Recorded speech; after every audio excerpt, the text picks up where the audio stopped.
ఎంతో కష్టపడ్డాం, ఎన్నో తెలుసుకున్నాను. నా వయసుకు మించి నేను కొన్ని చూశానని నేను నమ్ముతున్నాను. ఊరూరు తిరిగినప్పుడు ఎన్నో బాధలు విన్నాను.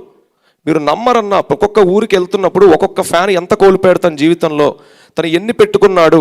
మీరన్న ఈ so called fans association presidents వాళ్ళని ఎంతమంది లైన్లో అయితే తెస్తున్నారు మీకు తెలుసా? ఎవరిని తయారు.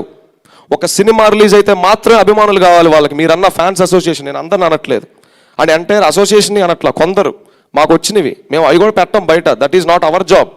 వాళ్ళు పడిన కష్టం, వాళ్ళ తప్పన మేము కల్లారా చూసి ఏడ్చాం.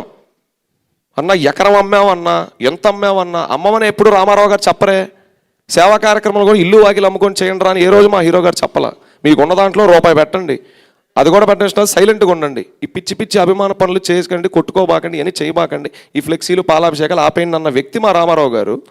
వాళ్ళ అభిమానుల బాధలు ఎవరన్నా విన్నారా? అసలు ఈ సోకాల్ ఫ్యాన్స్ అసోసియేషన్ వాళ్ళందరినీ గుర్తిస్తున్నారా? హీరో గారికి ఆయనకు 1 కోటి మంది అమ్మాయిలు ఉంటే అందరితో ఆయన ఏమైనా ఫోన్లో మాట్లాడగలరా? ఇవాళ కూడా మేమేం డిమాండ్ కాదు సార్, ఇది మా రిక్వెస్ట్. ఒక్కసారి మమ్మల్ని మొరబెట్టుకోనివ్వండి అని రిక్వెస్ట్ సార్. అది సార్, మీరు ఇంటిగ్రిటీ గురించి ఒక మాట చెప్పారు.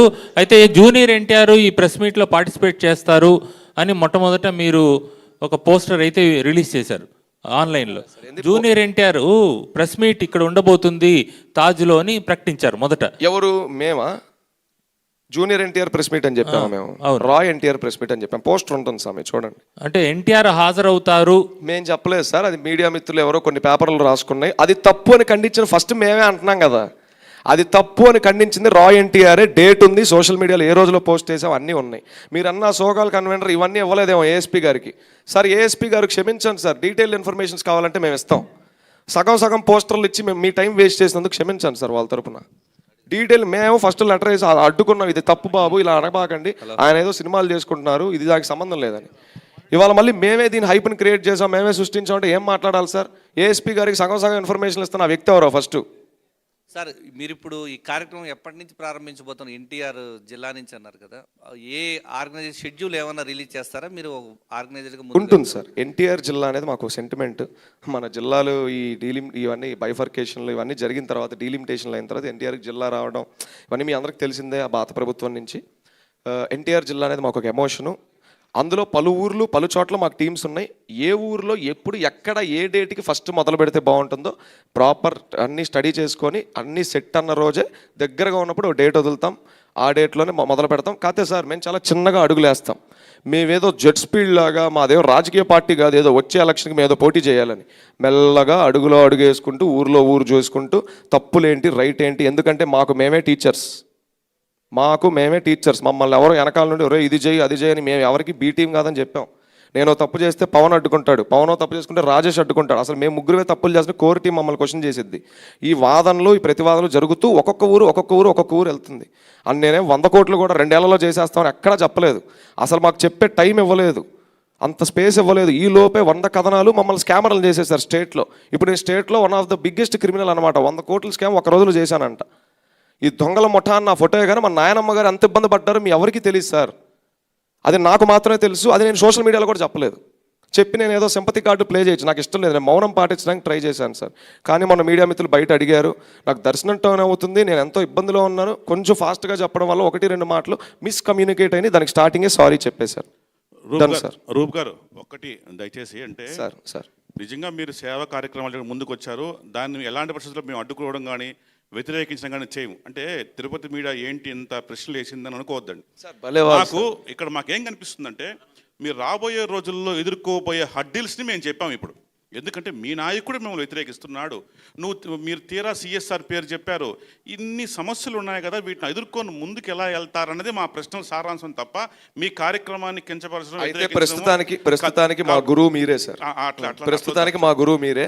నేను అదే అంటున్నాను సార్, ప్రస్తుతానికి మా గురువు గారు మీడియా వల్లే. మీరు ఇన్ని అడగడం వల్ల సార్ మీకు మాట చెప్తాను సార్. భలే అన్నారు మురళి గారు, భలే మాట్లాడారు. ఒక్క నిమిషం, సారీ సార్. మేము కూడా చాలా రాసుకుంటాం, మా టీం కూడా కొన్ని రికార్డ్ చేసుకుంటుంది. నిజమే కదా, ఆ మీడియా సోదరులు అడిగారు, నిజమే మన లీగల్ టీం వాళ్ళకంటే కొంచెం వెనకబడి ఉంది, దయచేసి కొంచెం అవి చూసుకోండి. రేపు ఇంకో ఊరు వెళ్తే ఆ మీడియా వాళ్ళు ఇంకొకళ్ళు అడుగుతారు. తప్పకుండా మీరే మా గురువులు సార్, మాకు నేర్పించండి సార్. ఓనమాలు తెద్దండి కుదిరినంత వరకు.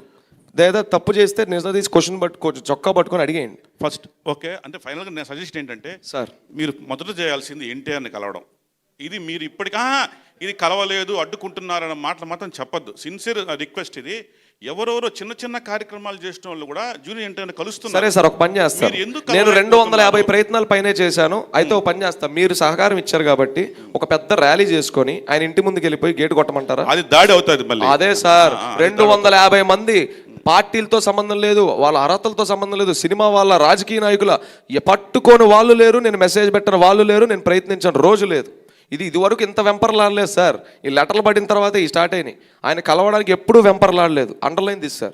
అని ఎలా కలవాలో ఒకసారి చెప్పండి సార్. మీరు గురువులు కదా, కొంచెం డైరెక్షన్ ఇవ్వండి. ఆయన ఎలా కలవాలి చెప్పండి, నాకు కొంచెం చెప్పండి సార్. నేను అదే అడుగుతున్నా, నాకు తెలియట్లేదు సార్, నాకు నిజంగా తెలియట్లేదు. 30,000 మీరు ఇంకెంతకంటే ఎక్కువ అడిగారంటే ఆ ఒక్క విషయంలో నేను ఏడుస్తా.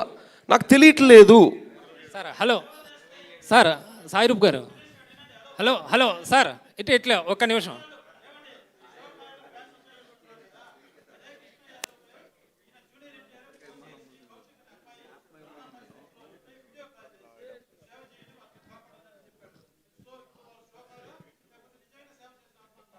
శ్యామ్ అని మా అభిమానం ఒక వ్యక్తి ఉన్నాడు సార్.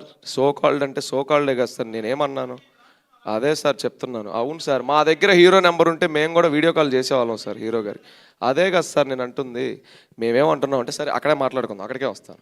శ్యామ్ మ్యాటర్ మీ అందరికీ తెలుసు. 2023 జూన్ 27 శ్యామ్ అనే ఒక ఎన్టీఆర్ అభిమాని చనిపోయాడు. ఆయన చావు రాష్ట్రం కాదు దేశం మొత్తం ట్రెండింగ్ అయింది. వీ నీడ్ జస్టిస్ అన్నారు. కొంతమంది హత్య అన్నారు, కొంతమంది సూసైడ్ అన్నారు. ప్రభుత్వాలు, గవర్నమెంట్స్ కూడా ఫైట్ చేసినాయి అలా ఎలా అని. అందరూ ఇంత చేస్తున్న టైంలో మేము ఒక్కళ్ళమే చేసిన ఒక యూనిక్ థింగ్ ఏంటో తెలుసా? ఒక లెటర్ వదిలి, శ్యామ్ చెల్లెల బాధ్యత మాది. ఎందుకంటే ఆయన, ఆ అబ్బాయికి ఒక కుటుంబం ఉంది. ఒకప్పుడు మా తిరుపతి ఇన్ఛార్జ్ కింద కూడా ఒక వాలంటీర్గా పనిచేశాడు శ్యామ్. నేను 1-2 సార్లు శ్యామ్ని కలిశాను. ఆ లెటర్ వదిలిన తర్వాత మీరు అనుకుంటారు లెటర్ వదిలారు, పబ్లిసిటీ అయిపోయింది, ఇంక నిద్రపోతున్నారు వీళ్ళని. మేము మొన్న నెల క్రితం కలిసాం వాళ్ళని, ప్రూఫ్ ఉంది. ఆ అమ్మాయిని, అమ్మ నీకు పెళ్లి ప్రామిస్ చేశాం కదా అని చెప్పి, నువ్వు పెళ్లి చేసుకోవడం కాదమ్మా, నువ్వు ఫస్ట్ చదువుకో. నువ్వు ఫస్ట్ సిఈసి ఫీజు కూడా మేమే కట్టాం 2 years బ్యాక్. ఆ అమ్మాయి ఏంటంటే వాళ్ళ అన్న చదవాలనుకున్న కోర్స్ చదవాలని ఎక్కువ ట్రై చేస్తూ అది కుదరక అమ్మాయి లేట్ అవుతుంది చదువు. హోటల్ మేనేజ్మెంట్ చేద్దాం అనుకున్నారు వాళ్ళ అన్న, అది కుదరక చనిపోయాడని అదే అనుకుంది. కానీ అమ్మాయికి అది కుదరట్లా. మొన్న ఇటీవల వెళ్ళి నెక్స్ట్ ఇయర్ నేను ఎంబీఏ చదువుదాం అనుకుంటున్నానన్న ఏదో అడిగింది. అడిగితే తప్పకుండా చేస్తారమ్మా, ముందుగా చెప్పు, మేము ప్లాన్ చేసుకోవాలి కొంత డబ్బు అనేది అన్నాను. ప్రామిస్ చేసాం, ఫ్రూట్స్ బాక్స్ ఇచ్చి వచ్చేసాం. ఇప్పుడు చెప్పండి సార్, ఆ సో కాల్ మీరు అన్న వాళ్ళు ఎన్నిసార్లు కలిసారు ఆ కుటుంబాన్ని? కొంతమంది కన్వీనర్లు వాళ్ళకి ఇచ్చే డబ్బులు కూడా తిన్నారని వాళ్ళు నాకు చెప్పింది. నేను వాళ్ళ పేర్లు ఏం చెప్పలా, ఆ అమ్మాయి కూడా పేర్లు చెప్పలా. పాపం ఎంత జాగ్రత్తగా మాట్లాడింది, ఎంత గౌరవం ఇచ్చిందో. అన్న మా కోసం కలెక్ట్ చేసిన ఫండ్స్ కూడా తిన్నారన్న వాళ్ళు. వీళ్ళని ఎవరు క్వశ్చన్ చేయాలంటే, అమ్మా ఇప్పుడు దీన్ని బయట పెట్టానంటే మన రామారావు గారిని అవమానించినట్టయితే వద్దమ్మా అన్న. నీకు ఒక్క అన్న పోతే అందరూ ఉన్నారమ్మా ఎన్టీఆర్ గారు అన్నాలని చెప్పి, మేము అక్కడ కూడా రా ఎన్టీఆర్ నుంచి రిప్రజెంట్ చేసామని చెప్పాలా. మేమందరం రామారావు గారు అమ్మాళ్ళం. వ్యవస్థ అనేది ఒక ప్లాట్ఫామ్ అంతే. రా ఎన్టీఆర్ని లాభ బాగండి. ఇది నడుస్తుంది కూడా ఆయన ప్రేమతోనే, ఆయన ఇదితోనే, ఆయన కోసమే. మేము ఎన్నిసార్లు కలిసాం, వాళ్ళని ఎంత కష్టపడ్డాం, మేము వాళ్ళని ఎంత ఇదిగా చూసుకున్నాం. వాళ్ళ అమ్మగారిని అడగండి, నాన్నగారిని అడగండి, వాళ్ళ చెల్లెలు గారిని అడగండి. వెళ్ళండి సార్, వాళ్ళ ఇంటికి కూడా వెళ్ళండి. ఇక్కడే ఉంది వాళ్ళు ఇల్లు. అంటే వాళ్ళని ఇబ్బంది పెట్టద్దులేండి సార్, అంటే వాళ్ళు పాపం చాలా లోలో ఉన్నారు అంటున్నాను. ఇది పరిస్థితి. మాకుందా బాధ్యత? మాకు బాధ్యత లేదా? అదే సార్, ఊరు ఇంకా చెప్పలేము. ఇప్పుడే ఊరు మేము పూర్తిగా అనుకోలేదు. ఒక 4-5 ఊర్లు టీమ్స్ ఉన్నాయి. అదే సార్, 4-5 ఊర్లో మంచి టీమ్స్ ఉన్నాయి ఆ చుట్టుపక్కల ఎన్టీఆర్ జిల్లాలో. ఏది ముందు మొదలు పెడితే బెటర్ ఆలోచించుకొని మా కోర్ కమిటీ డెసిషన్ తీసుకుంటుంది సార్. ఇది నా ఒక్క డెసిషన్ కాదు. Thank you so much sir, thank you so much.